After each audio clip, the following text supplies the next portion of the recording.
Hello and welcome to Daily Tech Tutor. In this tutorial, I'm going to show you how to fix difficulties in transferring photos in Amazon Photos. If this tutorial helps you, then consider subscribing and liking the video. So if you're experiencing issues transferring photos in Amazon Photos, here's how you can address it.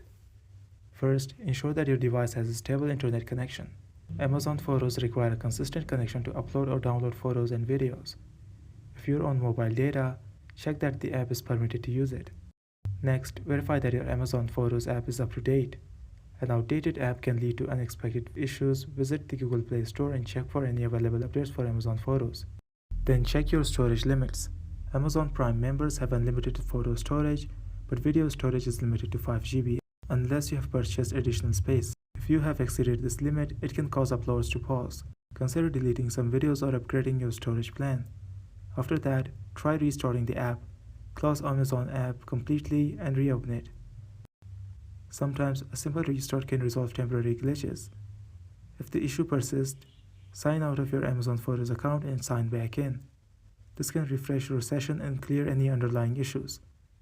Finally, if none of the above steps work, consider uninstalling and reinstalling the Amazon Photos app. This can help resolve any corrupted files or settings causing the issues. This was for today's tutorial. If this video helped you, then consider subscribing and liking the video.